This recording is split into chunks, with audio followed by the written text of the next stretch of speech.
Hey everybody, it's me, Mama D.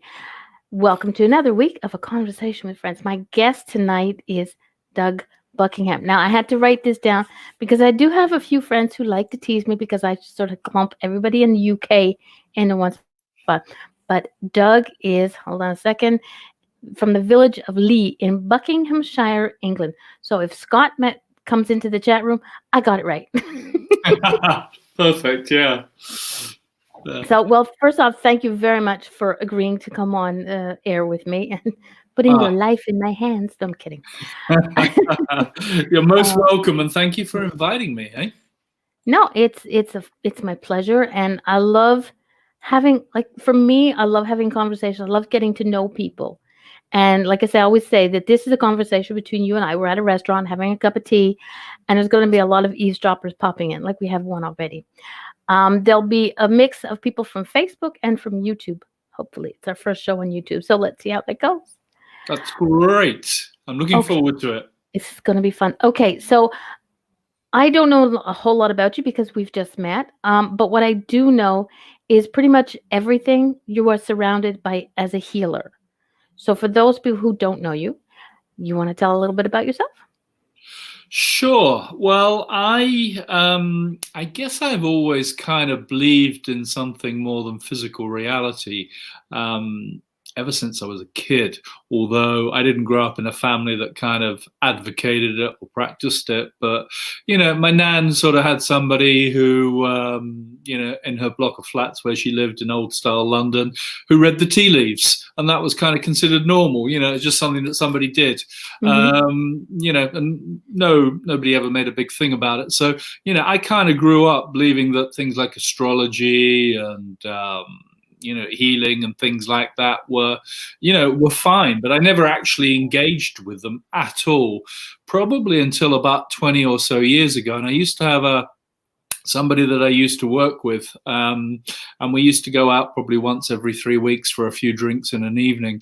And his mum or was probably still is a medium, and so he started telling me stories of what his mum did, and I was so interested, and it kind of just flicked a switch in my head, if Mm-hmm. you like. And we started talking about the links between ancient civilizations and healing modalities that we've both heard of. And I started doing yoga around that time, and got into forms of massage, and one thing led to another, and I started going to sacred places, and I found myself in Machu Picchu, where I kind of had a life-changing experience, and I was really there one morning, and I decided that I couldn't continue with my life as it was. I couldn't continue sitting behind a desk doing a normal job, having a normal life.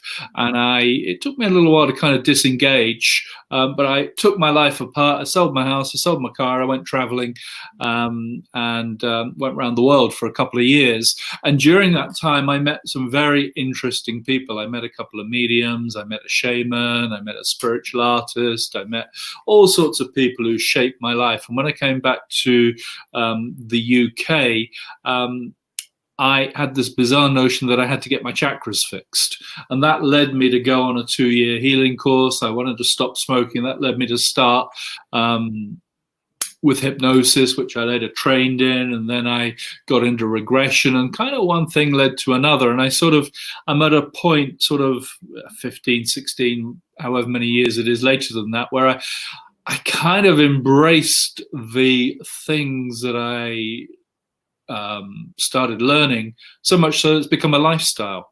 I kind of, I don't just think healing's a good idea. It's kind of what I do. If I have a problem in my life, I look at the underlying energy, and I guess I live a life less ordinary in a way. So I kind of practice what I preach, and I love what I do. And I think there's much more to reality than the physical that appears in front of us and around us and in the media and all that kind of thing. So, I kind of live, breathe, and talk it. And yeah. Yeah, So that's me in a nutshell. But that's perfect. And I think when you said you let go of your normal life, I don't know, were we ever normal?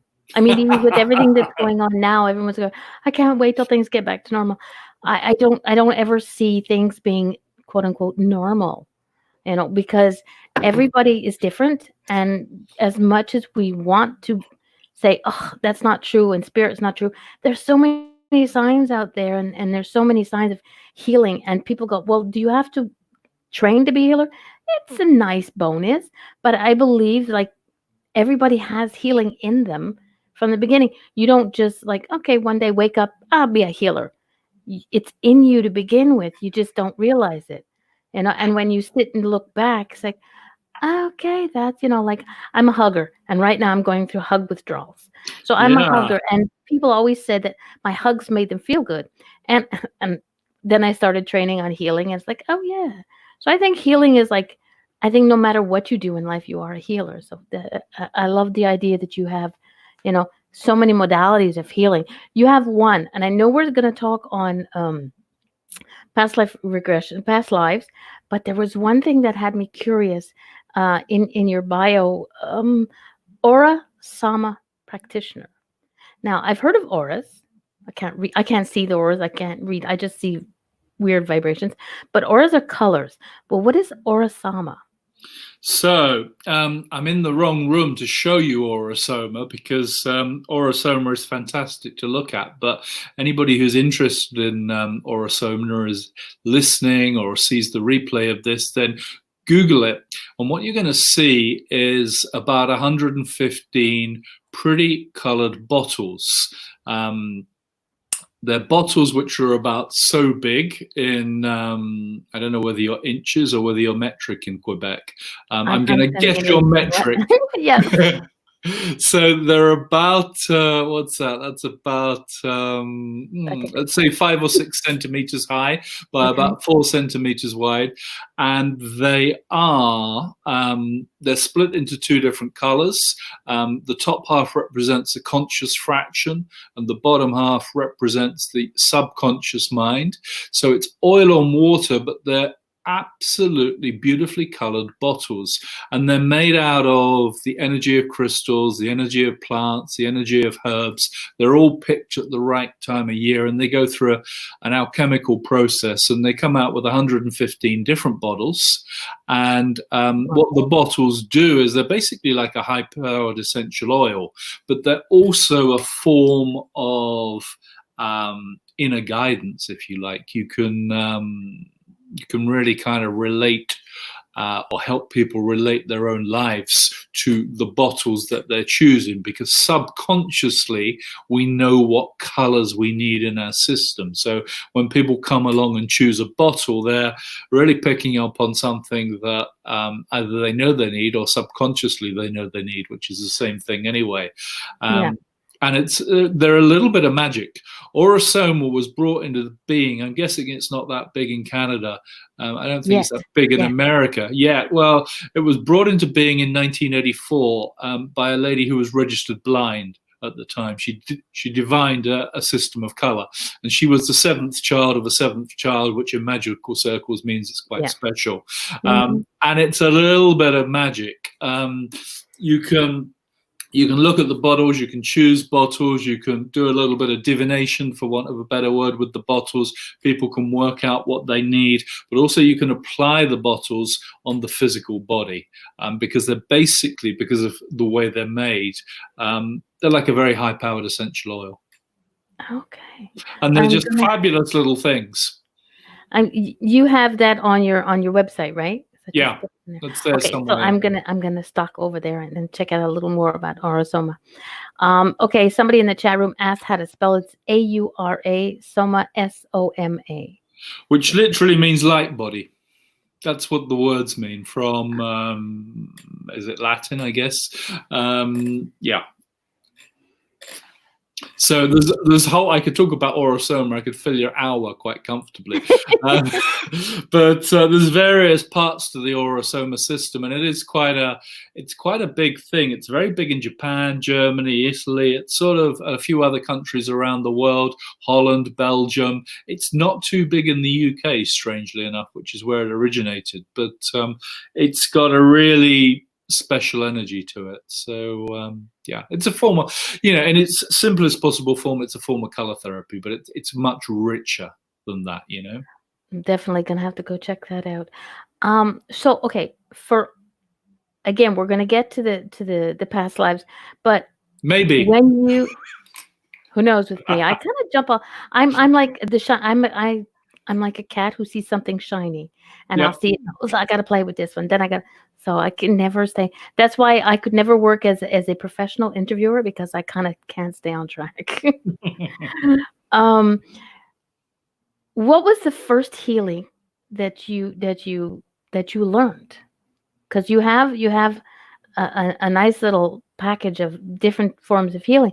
But what was the first one that you learned? Well, I'm a little bit like you. I don't think you need to be a healer to be a healer. Yeah, I always say that, the guy who drives the number 37 bus may be the best healer that you ever meet in your life, but he's never done a healing course. yeah, Um, exactly. so, what was the first form of healing that I learned? It would have been Reiki. I think you know what's funny because that was my first as well, and I think that is to me Reiki is like my first religion. Okay. When I was born, my parents, well, my mother was Catholic. So I got baptized, I got first communion, I got all the sacraments, which means I can be married and died, buried in the church. But it to me, I didn't follow extreme the amount of religion and Reiki. I was doing healing before until my master kind of met me and sort of filled me in on a few things. And he said, "You've been doing it for a while. You just don't have the formal training. You do, the kind of." So I do the Reiki course, and I took it as a foundation for me to build on. So I think that's a lot of healers that I've spoken to. Their first formal training in healing has been Reiki. So it's our foundation of what we build on. Sort of everything else comes afterwards in it. Yeah, I'm a big fan of the fact that Reiki is, it's a healing modality, sure, but it takes you on a journey Mm, as well. It like kind of, maybe it's just the connection to the energy that kind of brings in a bit more of the soul that kind of helps the life path unfold for you. So I'm a big fan that there's much more going on than just a nice little healing technique. Agreed. I think that everybody who I've ever spoken to when they do Reiki, when they start with Reiki, they're like just, like, okay, I'm just here for healing or I'm just here to learn healing. But there's so much, it's not just one thing, you know, Yeah. and nobody can follow. Like I learned my master, God bless him, he had a lot of patience with me. And then eventually his wife took over and is like, okay, I can't take her anymore. But they showed me the way that they do it. And because I'm very special, I use what I use and I add um, Your own my own little bit little of you. Yeah. exactly as I was my own little ginger spice, and I had I was always curious, exactly what I did when I sent healing, what it felt like. So I had a friend who she was in a shamanic journey. She was a Reiki practitioner. She had a couple other she was a Reiki master. Sorry, she had a couple other Reiki forms of healing under her belt. Formally trained. So I said, okay, let me send you Reiki, and you tell me the next day what you felt. Because you can send to anybody and they can say, "Oh my God, it was amazing." But what I wanted was somebody who knew what I do, basically, to understand, to get their point of view as to how it felt and what were they feeling. And for me, I was just doing Reiki. And when I spoke to them the next day, they were like, "Wow, that wasn't just Reiki. You have like a special touch." There was a little bit of shamanism in there, and then she named a couple other things. I was like, "Ooh, my butterflies work well." You know. So I love the idea that we can. It for me. It's a beginning. It's a place where to start, and then we just add our own spices. That you could put eight bakers in a room. They all have the exact same ingredients, but it just depends on what they put into the cake. Each cake will taste somewhat differently. So each form of healing, the basis, the foundation is the same, but what you do with it is different. Yeah, Totally. it comes through your own set of filters, and whatever ingredients you add, perfect. Exactly. Okay, so how did you go from healing, because I'm gonna bring it over to past life regression, past life to past lives? I know everything sort of connects, but show us how it Yeah, connects. I mean, everything sort of connects. At the, whilst I was learning Reiki, I was also doing a 2-year course in spiritual healing. And the words past life tend to crop up quite a lot in those sort of circles. Yeah. And it was Mhm. one of those things that's always intrigued me. Kind of when I sort of embraced going down that path, I have a list of things to do, to remind myself to get things done. And, one of the things that I had, however many years ago it was have a past life regression. That Mhm. kind of sat on the list for quite some time. And it was, I was studying hypnosis as well at the same time, because I got a little bit fascinated with hypnosis and how hypnosis can help people make change. And I did a course in clinical hypnosis. And it was a 12-month course, and one morning we did a weekend a month, and one morning of one weekend the subject was past life regression, and I'd just come back from Tibet on holiday, Mhm. and I had what I believed was the kind of leftovers of food poisoning, and I sort of dragged myself to my course because I really enjoyed the course, and the instructor said, "Well, we're going to look at this past life stuff this morning, but to be honest with you, we don't really believe in it as a college, and really Wow. try and avoid it and help people to go down another path if they want past life. Try and do something else with them if you possibly can, but we'll practice it now." And I had an experience, and I didn't really have to be converted to thinking about it, but I had an experience where there was a small boy in Tibet getting stabbed through the stomach, and when I sort of had that experience and it was over, the thing that I thought was food poisoning still going on in my stomach had just gone completely. And I Ah, was like, interesting. So I so intuitive. kind of, I started reading around the subject. I actually started having spontaneous experiences as well. So I started opening up to it in general. And at some point, I thought I'd better get myself trained in that. And that's exactly what I did. Okay. So, and it became a passion as well. It kind of took over from everything else.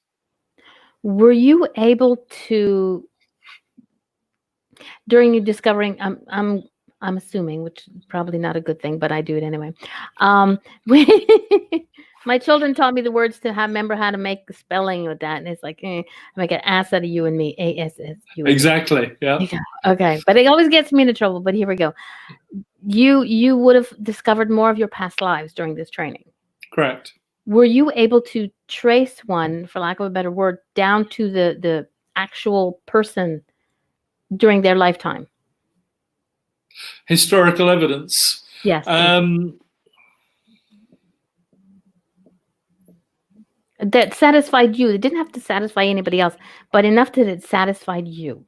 I didn't need to be satisfied, to be honest with you. It's Mhm. something I've always believed in. And I can't say that I've had one where I've had, for me personally, where I've had historical evidence. I've had one where I've done them on clients, sure. I can say that I've had a lot where there've been circumstantial evidence, Okay. and where they made a lot of sense within the context of my life. For example, I've had about 6 or 7 past lives in France, and as a kid, when I went to school over here, I don't know what age you got to senior school at in your part of the world, but as a kid, we changed schools at the age of 11, and when I went to school, we learned French, and when I could just speak French. It wasn't a problem. And I went home one day and said to my mum, I said, "Thank you so much for teaching me French before I've gone to school. It just makes life so easy." She was like, Mhm. "I never taught you French." Yes. It's like, So, little things like that, which is circumstantial evidence. I have a lot of those for my own regressions. yeah, Also geographically, certain places in the world, like France, I love France. India, I love India. I love everything about India. So, no, I couldn't give you names and dates for me personally, yeah. but as I said, there's a lot of things surrounding it which made a lot of sense within the context of my life. And my life, I made big changes in my life as a result of regression. Cool. So no, because why I asked that is because I have a friend. We both did it separately, with the same woman, a past life regression, and like you said, the things that I was told made sense to me in my head. Like I couldn't, prove it historically anything except for what was working in my head. But my friend, he was told that he was, uh, uh, and he was an Englishman in Ireland, and the whole back in the day of uh, when the Irish separated from England and all this stuff. And she gave him, she didn't give him a name, but she gave him a lot of description. And he researched it, and he found the person that she was speaking of. Everything just sort of fell into place. And he was like, he showed me the picture of the gentleman, and I had to laugh. And he's, what are you so funny about? Because my friend now, like you, he has no facial hair, but he always used to do this thing, like stroking his mustache. The gentleman who he was in a past life had this giant mustache. There you So go. it was, and he's like, "No, I don't." I said, "Yes, you do." And he was doing this. No, I don't. Okay, well, I do that. So that was to him. For him, he got the historical proof of it, of who it was. But for me, that was just, I could see the picture of the man who he was, and I can't remember the gentleman's name right now, but it was the mustache that just sort of banged it on for me, because I always just, it always used to make me laugh when he would do that, and he's got no mustache, and he never had one. And here we go. The picture of him back in a past life had this wanking mustache. As I said, the mustache could have had a show of its own. It was so pretty. Brilliant. Yeah. So that was like I said, for me, that was like an interesting fact. Do you do past life regressions just in house, or can you do them, like, for example, on a like a Skype? Yeah, I've been, for the last few weeks, I've been doing them on Zoom or Skype. Yeah. Oh yeah, kind of have Like to be separate. Yeah. kind of have to be. Yeah. So yeah, they work just as well. I think like a lot of things online, you can build rapport with somebody. You can kind of connect with the energy, but there's still something a little bit lacking. But they work pretty well on the whole. People are getting good results from them. So and I've been working online for 4 or 5 years, I guess. Okay. And it's fine. It's not my, I prefer people. I like the people connection. I like the hug. Yeah. That does it for me. But online works pretty well. So yeah. Got a quick question. It's not on past life, but Gina Bankston, a co-host of mine in another show. What about prana? Oh, what's the context for that question? I think when we were talking about different forms of healing, she went. Oh, okay. Yeah. Pay attention. You mean pranic healing, I guess. I would guess, yeah. I don't know a lot about pranic healing. It's one of those things that I've kind of seen around at mind, body, spirit fairs. All I know is it's another form of healing energy, which seems pretty effective. Yeah. I can't, I can't claim to know a lot about it. I took the view, or I kind of learned that Reiki, prana, chi, the life force, they're all pretty much synonyms for healing energy, for energy. Yeah. So yeah. Cool. Okay. I hope that one answered, Gina. Okay. So, of all your clients, either in-house or via Zoom, Skype, or whatever, is there one past life that really kind of sort of not only threw your client off their chair, but that sort of kind of shocked you? No. Okay, the show's over. Let's go. But there have been, I wouldn't say shocked, but there have been lots of. I'm not easily shocked. You see, I'm relatively calm and fairly unflappable, and I have to say I've seen a lot of strange and interesting things with regressions, and I'm like, okay, cool, and I'm a little bit like that. I don't kind of get thrown off my. Off my guard that easily. I've seen a lot of good things. I'm very much with regression. I see it as a healing modality by which we can change our life, by which we can bring changes emotionally, physically, behaviorally, psychologically, in our relationships, whatever it might be. I don't tend to care too much about the reality of past life experiences. I've seen a lot of. I go through phases. I work with, I guess what is pretty shocking is what people do to people. I work with a lot of abuse, not so much in the last 6 months, but probably for 18 months prior to that. I worked with a lot of people who've been abused, mainly ladies. One way to work with that is through past lives, because it actually makes dealing with the current life abuse that bit easier. Doesn't make it easy, but it makes it easier. And that, I have to say, that's always a little bit shocking what people can do, things of that nature. Whether it is, in a past life where it was 600 years ago or 1,000 years ago or whenever it was, people just sometimes, how can you do that to another human being? But it's what it's what happens in history. So I guess that's shocking. Yeah. Do you find that stuff that has happened in a past life can continue as we go, like in this life or in other lives? Is there a connection?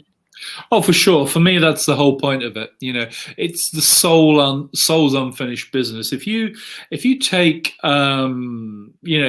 let's say you've had 100 lives, yeah, as a nice round number, and let's say each one of them is a book, and or it's a story, whatever word you want to use there. With your average person, 70 to 80 of them, and I'm guessing these are random numbers, of course, 70 to 80 of them are going to be finished. They're going to be up on the bookshelf gathering dust. They're going to be read. 20 to 30 of them are going to be unfinished. They're not going to have had closure.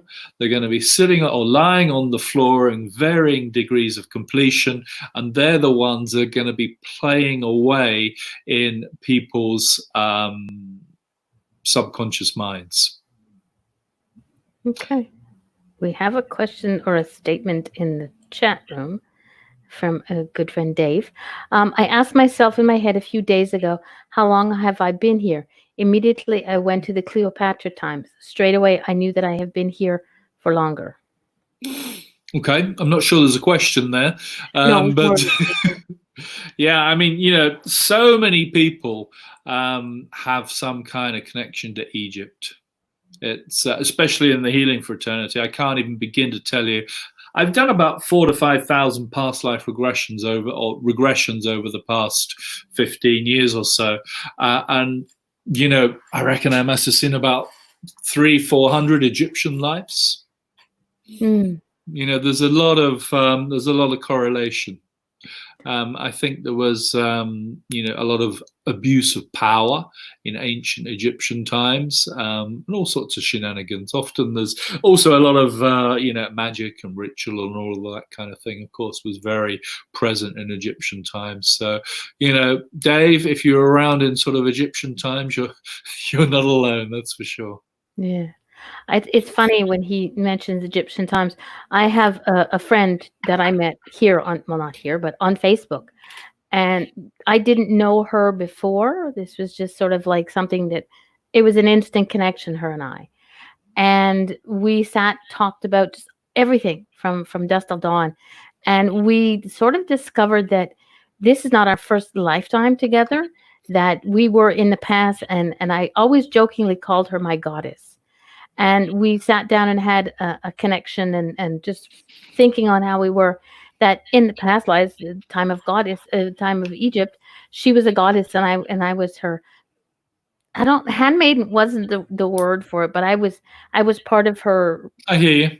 Her retinue, group. or whatever the Yeah, word is. crazy Yeah, people around her, yeah, and it still holds to this day that we may not talk, but when we do talk, it's like just sitting back. It's just like getting that comfortable that you can fall back into place. And I have a few friends that I work with, but with her, I met her once in person. She's in Trinidad, and I'm up here in Canada. So she flew to see family and made sure that she made a pit stop to come see me, and it was hysterical. We were like schoolgirls laughing and having a good time, and her daughter thought we were nuts. Like, Mom, you guys are crazy, like teenagers. Like, yes, you know. But the connection that we made, it I know without having to do the past life regressions, and I just know that we have been friends for so many years, and we've been connected for so many different lifetimes, and I love how that works. yeah. I can think of a whole bunch of people who I've, very similar circumstances, who you just had that knowing. Hmm. It's just, it's very much in place, and you don't really have to do any deeper work than that. It's something which goes way beyond this life, and it's very special. And I've got a few people like that in my life. I have to say, I've dated a lot of past life unfinished business, and that's less interesting. But yeah. Yeah. Because the thing is, you can even get even in past lives, like have a friend. We connected, and again, this it's like my friend in Trinidad, and we knew that we were together in past lives, but never would never be able to be together, even Yep. though we wanted to. But you could never, it could never work out. And again, this life, it was the same thing. We became friends, and everything just sort of the dots connected, or you felt the pieces of the puzzle fell into place. And again, it wasn't something that could be because we weren't on the same continent. They were over in the UK and I was here, and it's just like, "Wait, okay, fine." We just became friends, and then, like in past lives, that person disappeared from my life. I know they're still around, but because of issues of stuff that goes on in their lives, they can't be around. So it's like, and it's funny how people can do that without, without thinking, without realizing, and some people don't see it. Like, how many times do you see people and they say, well, like, you've done a past life regression with them, or you're just friends with them, and you just kind of know that they have been friends in your life, and this person goes, nope. It just, until you kind of like show them the flashcards, as I say, put the flashcards up in front of them, and they're like, okay, maybe so, yes. Well, people only see things when they're ready to see them, huh? Yeah, very true. Yeah. Uh, we have another question. This is actually a question from Taro Tracy. Do you believe in soul groups? Again, you find each other in different lives and times. Yeah, I do. I believe we all have a soul group. In my experience, that may range anywhere between about 6 and 26 souls that we are in our primary soul group. And yeah, we often meet. We often meet up in particular lifetimes. From what I can, from the people that I've worked with, from my own stuff as well, not every member of our soul group is present in a particular incarnation. Some of them may be in spirit. Okay. Some of them we may not know until later in our life. I can think of a few people that I've met in the past 10 years that are most definitely in my soul group, and they're very recent friends, for Yeah. example. So yeah, I'm a firm believer in soul groups. And again, it's that knowing, I think, Tracy, that when you meet people where you have that special connection, there's something that kind of clicks inside. It's as though you've already planned it, which you have already planned it. Tracy says, thank you very much. I've connected with soul groups recently. Yeah. Yeah, it's true. I love how like you said, it just sort of, it just fits. It doesn't have to make sense. You just know that this is where, and it's not always like, and I know people have trigger words like, was it, oh God, I can't think of the words, twin flame and things like that. And you're welcome, gorgeous. Uh, it's not always for me. There's not always it's not always a word that connects you. It's just that feeling that Mm, connects you, and you don't have to be like you said. It's not somebody that you're with. Okay, I've been alive 58 years. I haven't known these people 58 years, but when they step into your life, it's like they've been there the whole time. for sure. Yeah. And, the other thing to be said about people in your soul group is they're your biggest teachers. A lot Mm. of time, they're the biggest teachers. Um, and that's not always a good thing for our personality. Um, there's as personalities, we see things as good and bad, and we see it in polarities. As souls, we just see things as things. It's Yeah. just the experience that we're having, whether that's a good or a bad personality experience. So, soul group members, they bring us a lot, but it ain't always pretty. It's like hello, holding up that mirror that you don't always Yeah, want to look at. that's It's exactly it. It's holding up the mirror. Yeah. Yeah, I love being the mirror for people sometimes. Do you believe that we have a choice whether or not we want to come back again? The reason I asked that is because Dave in the chat said, I've always known that this will be my last time here in this existence. Yeah. I think Um, everybody has that, but do I, we I, have a choice? yeah, I believe that we have choice. I think that's the big difference when you kind of get into this work is understanding that it's about choice. If you go down a slightly well documented model and look at some of the better near-death experiences that have made it into books over the past 10, 20, 30 years, there's an element of choice there about Okay. whether people come back.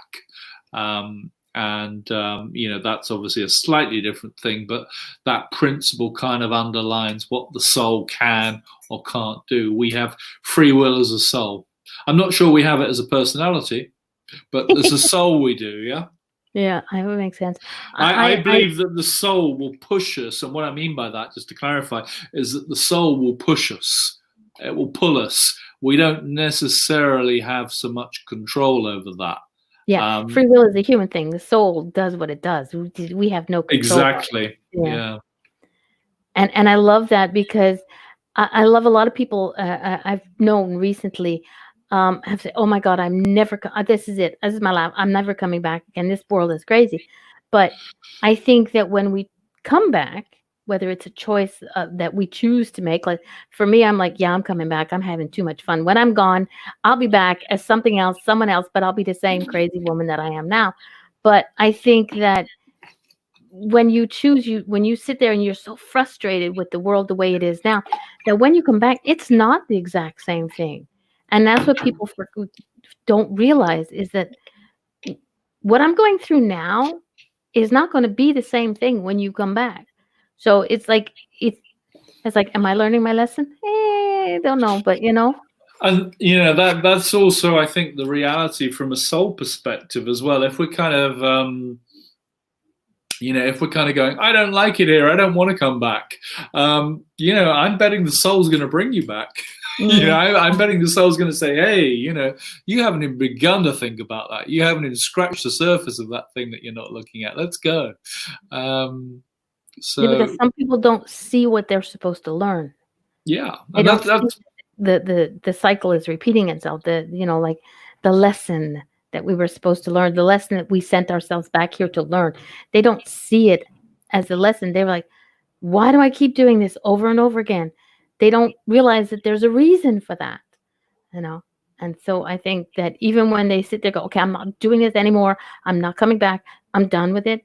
It's because you haven't really clicked. engaged. Yeah. Yeah, yeah, for sure.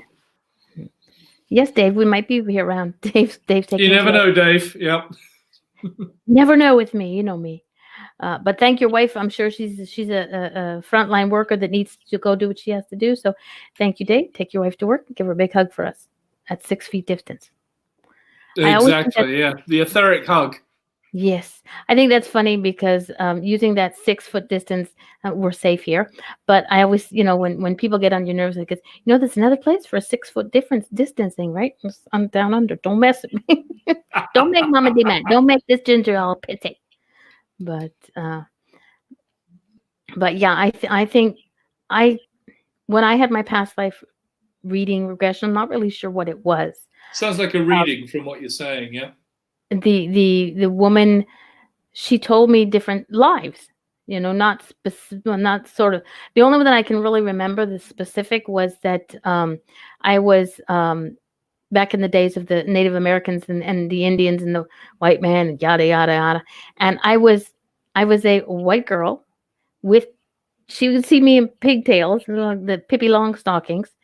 But I was kidnapped by the chief to be a playmate to his daughter, who the connection that the woman gave me was that the daughter is now my daughter. That there was that connection. I was like, hmm. I mean, the native connection is interesting to me because there are things that I connect to there, and like, hello, I'm as white as they come. I'm almost see through. I'm white. But it's like it's interesting how they get that connection. So it's something that I want to look into a little more. How did that feel to you when you were told that? Because that's often the key to me. It was How did it feel? Did it feel? It did. It felt.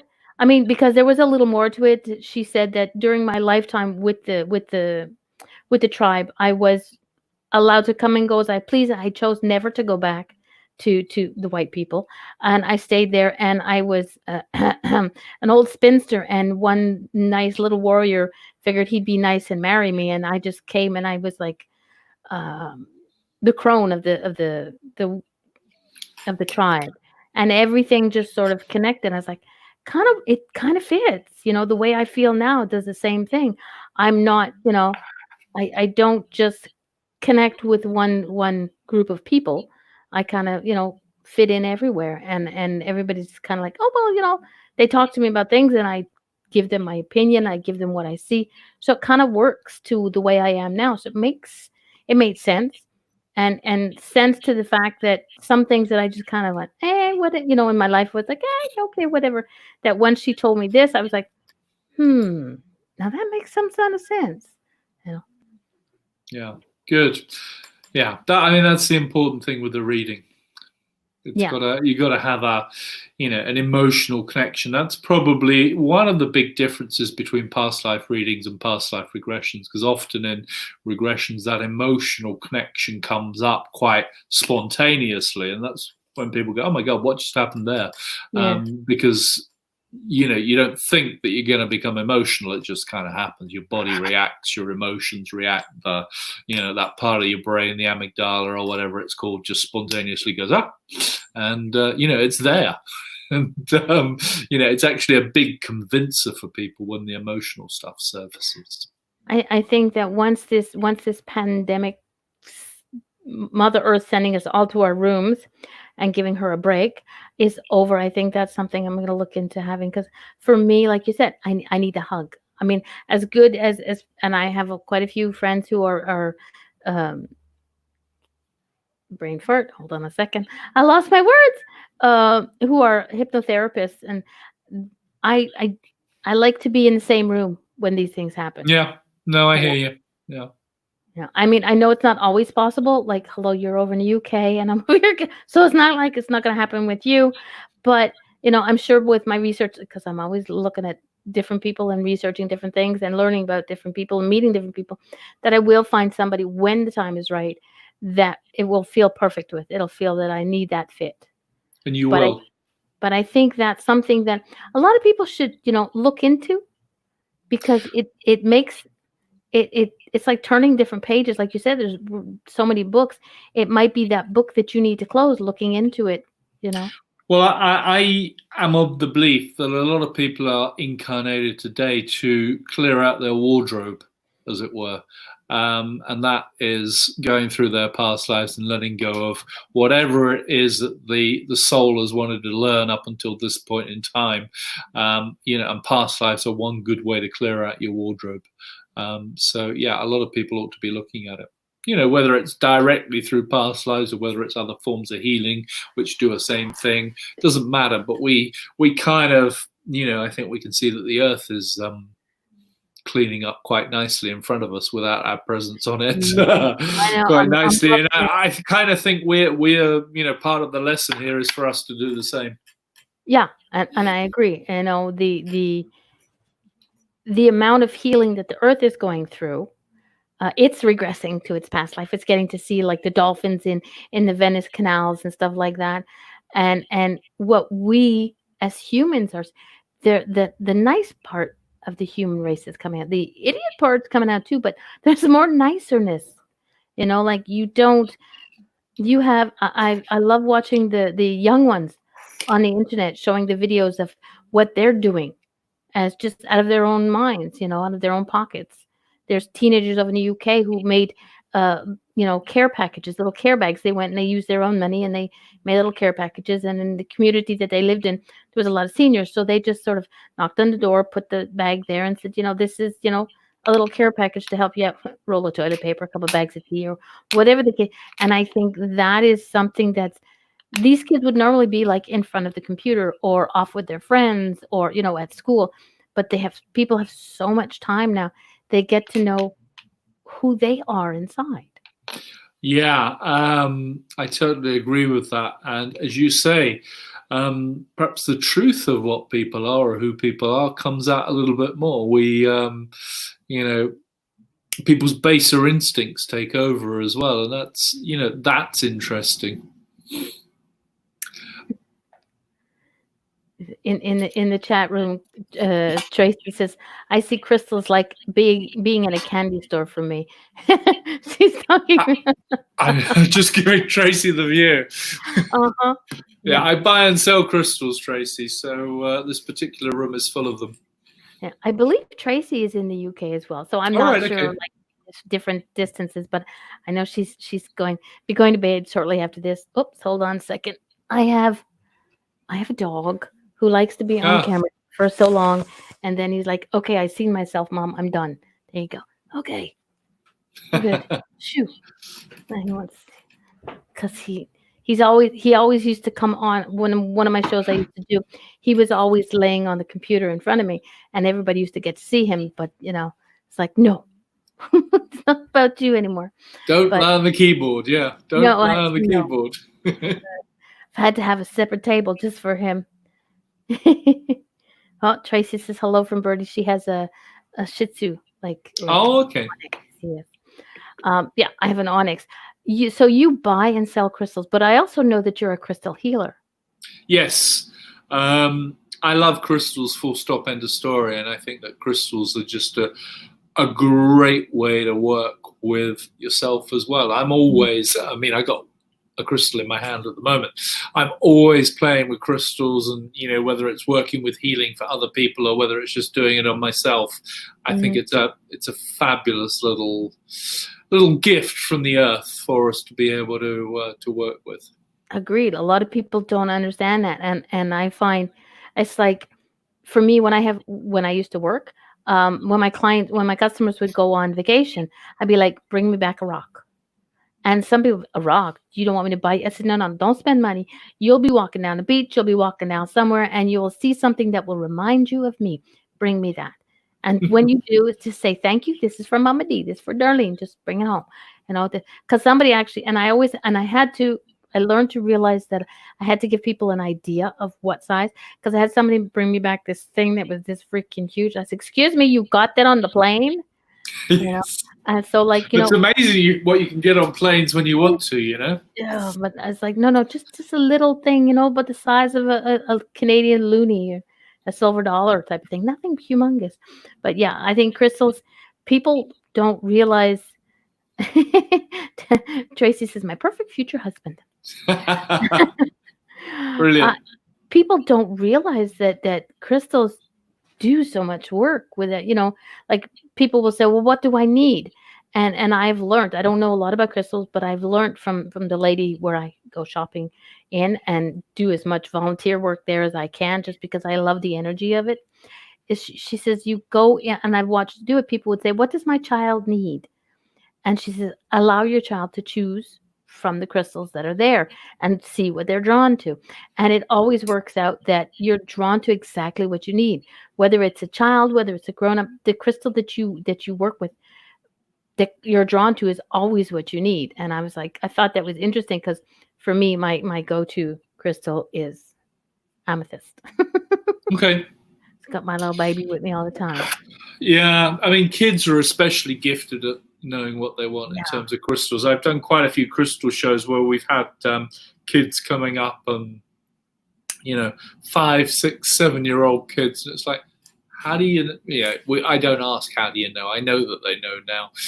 Yeah. But, it's quite special, often dragging their parents along. And, Mhm. it's really nice to see. It's fun because I think the kids I think in a sense they're lucky because they have parents like in my day growing up, my parents were like, you have special friends. Well, you're of that age now. You need to stop, with the imaginary friend thing. Whereas Yeah, my sister, who has with her youngest, her youngest talks to her imaginary friend, and nice. they have a name. And my sister's, yeah, okay, we have a conversation. There's no, well, because my sister and I in our family now, we understand how spirit works, how the universe works to a little small extent, because nobody knows completely how it works. That my sister says, yeah, no, go for it. There's no stopping. And I think that's what the kids have, or what we as parents and we as the older adults should say. Let them go with it, because once you cut it off, then it takes a long time for them to get it back. And you Totally. cut out that small, even if it's just that small amount of education that they need. It's like I had a woman come into the store where I worked, and her daughter was talking to her imaginary friend, and she goes, "I'm so sorry, she's just a little bit," you know. I said, um, "Hey, Pamela," new person in the chat room. Um, I said, "Why are you stopping her?" I said, if she believes 100% that there's somebody there for her to talk to, why make her think that she's crazy? Why make her think that she's too old to have someone to talk to that we can't see with our eyes? The children, they don't have filters there. They learn to get their filters from us as they grow. And we go, well, you shouldn't, you know. So I think that kids are especially the kids coming up now. The connection with the universe and with the earth are like, wow. Lots of very, very special kids. And it's, I guess there are still some parents who think that they know what normal is, to bring our conversation back to where it was a while ago. Oh, Horrible. you can't do that. That's not normal. But, Yeah, people will think you're crazy talking to. I think normal is getting redefined Yes, and and will I think, continue to be redefined. and Yeah. and I agree. I think it should be, because I mean, if we're honest with ourselves and we look back at how we got here, there's so much stuff in the past that's like, oh my God, I really didn't do. Like, if you look back, for me, if I look back in my life, I sit there and go, oh, I did not do that. I did not say that. But I wouldn't. Now I've learned I would not go back and change it, because what I that stupid shit that I did back in the day made me the person that I am today and made me understand things better. So everything I have been through, good, bad, or otherwise, made me who I am today. So why change it? But it also made me understand what to allow my children to have, to sorry, the younger generation that's coming up, what to allow them to, I mean, there I have boundaries. There's things that you cannot do, and just nah, but not when it comes to the spiritual realm, not when it comes to the universe and everything else that's going on around it. And I think that's what we need to do as grown-ups, Yeah, as old people, absolutely. as old people over I 30. totally agree. Yeah. Life is changing. Let's see where it goes rather than trying to control it. But yeah, so I think, if everybody else there has young children or grandchildren, take them to it when this stuff is over with. take them to a spiritual shop or whatever it's called in your neighborhood and allow them to be drawn to a crystal and just see what happens because Yeah, it's fun, exactly. and the kids, and the thing is, we get to learn stuff, because as much as we think we know, like my young niece, as much as I know, every time she comes up with something new, it's like, hmm, that's a new one for mom.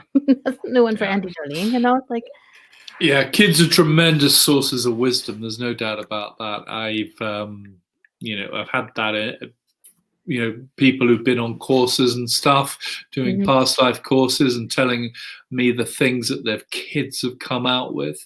Um, how did you know that is often the parents' question. And yeah. yeah. It's like there was a young boy, and I can't remember where it was. There was a young boy who could trace his past life down to the exact town and the family and whatever.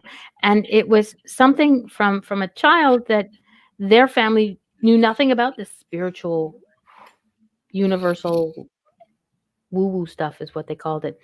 And but they let their child explain, and they wrote it all down, everything this child was saying. They just, the father took to writing. I think it was the father or the mother, I can't remember. I think it was the father. He just wrote down everything that his son ever said about, who he was or something that he remembered, you know. And at first they just thought it was a dream, but I think they did the research and found the exact place where this family was. And I wish I could remember what, at least which continent it was on, but I mean. Well, there's loads of stories around kids. One similar one. It doesn't sound like the same one that you're talking about. There was a little boy called James Leininger who woke up having a series of nightmares when he was about 3 or 4 years old, and the nightmare was little man can't get out, little man can't get out. And after that was kind of explored over a bit of time, it transpired that he was having a nightmare of not being able to get out of the cockpit of an aircraft that had been shot down in World War II. And he was able to draw pictures of the plane. He had little model planes, and he was able to describe what the fuel tanks were and what the bombs were. And this was a very small kid. And what happened was his father, I think he was a Christian fundamentalist or somebody anyway that didn't believe in reincarnation Hmm. whatsoever. And Yeah. it was his father who did the research, and they actually managed to find the specific aircraft carrier out near Japan somewhere in the Second World War where this little boy had flown from in his past life. His dad did all the research as a skeptic, and it's actually on YouTube somewhere. It's called Soul Survivor, and it's a really nice story. The evidence is circumstantial, but It's still enough. it's enough if you want to believe. Yeah. And I like that. I like where we get to learn what things are, other people's lives and past. Sharon Phillips has a question for you. Did Doug ever come across a crystal deteriorate after a time? Do you mean does a crystal deteriorate? Sometimes they may, if that's what you mean. I mean, they may well in looks. For example, if you place certain crystals in the sun too much, they may lose their luster. That's for sure. If that's Mhm. what you mean, Sharon,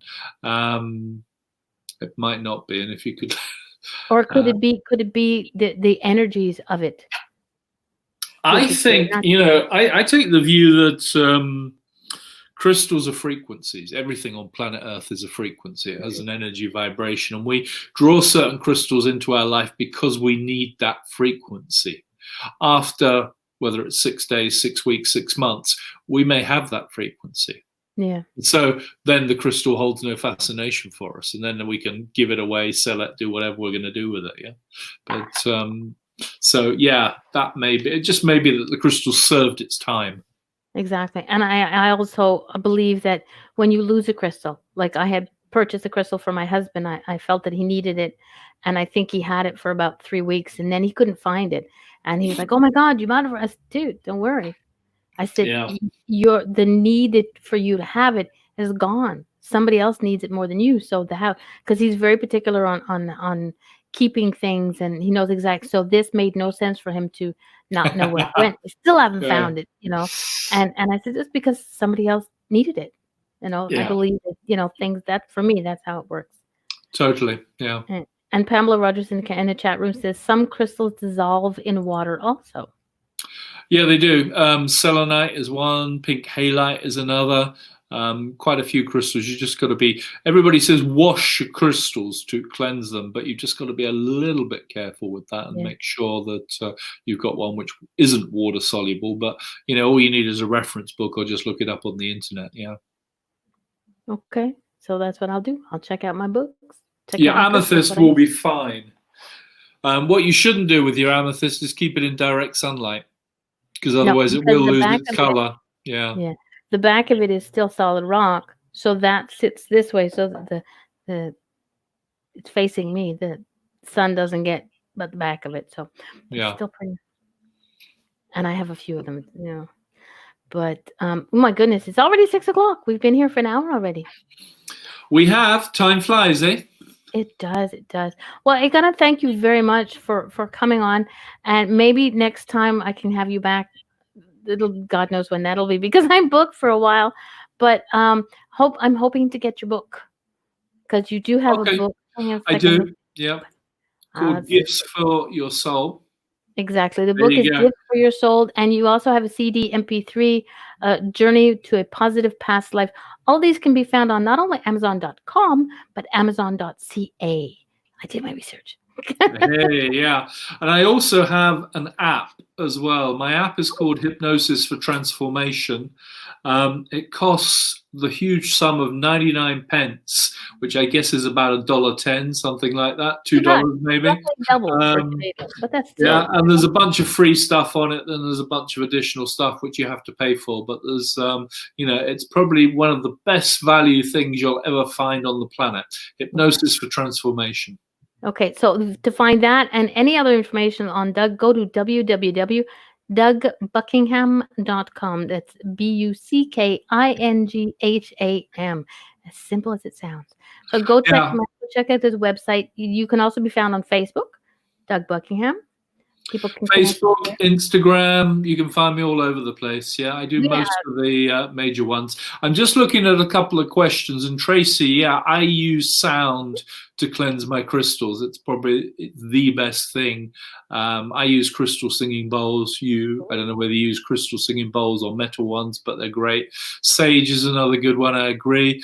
It's a circle cut amethyst, Sharon says, and now it has cracks in the side. Yeah, sometimes it depends how well they've done the cutting, who's done the cutting. I've had crystals that have been cut like that, and citrine and amethyst are probably the ones that suffer the worst, because often they cut them into shapes. Yeah.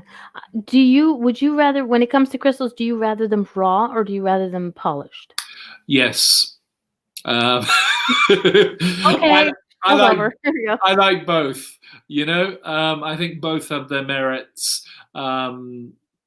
There's a certain beauty with polished, with rough crystals, but the polished ones, they go easy in the pocket, they feel easier in the hand. Sometimes you lose a bit of the energy, I would say, but not always. Very true. I love raw crystals. When I go shopping, my retail therapy, I will look at the raw crystals first, because I'm. But like you say, I can't. Okay, here's angelite. I cannot, because she's raw. I cannot put that into my pocket and hold it, because I could, but it would be, uncomfortable. But there are crystals that are good to hold on to for the energies, and you can best do that with a polished stone. Yeah, sometimes you can. I used to tumble stones myself, and then kind of time got in the way. And sometimes you really bring out the beauty in a crystal. And I remember I did some rutilated quartz about 2 years ago, and it was really quite rough, not very. You wouldn't have gone out and paid money for it. You just said, "Yeah, that's nice," and gone the other way. Once it had been polished, They were magnificent stones. I sold them all within 2 months. People loved them because it really brought out the rutile is this golden lines going all the way through the quartz. It just brought it to the surface, and they look great. So sometimes yes, sometimes no, to answer your question. Yeah. Okay. Well, I think we will say goodnight. And again, like I said, I'm hoping that I'll get you back again. I'd love to come back. It's been really lovely. Thank you very much, and thank you to everybody who's put some comments on there. Thank you for listening, and lovely to sort of etherically meet you all. That's the best way. Nobody can get into trouble. Thanks everybody on Facebook for listening, and everybody on YouTube. Hopefully there is somebody listening on YouTube. If not, we will see you all next week. And the great hostess that I am, I cannot remember who my guest is next week. But I'll see you next Sunday. It'll be good. Bye. Thank you. Bye. Thanks, darling. You're welcome.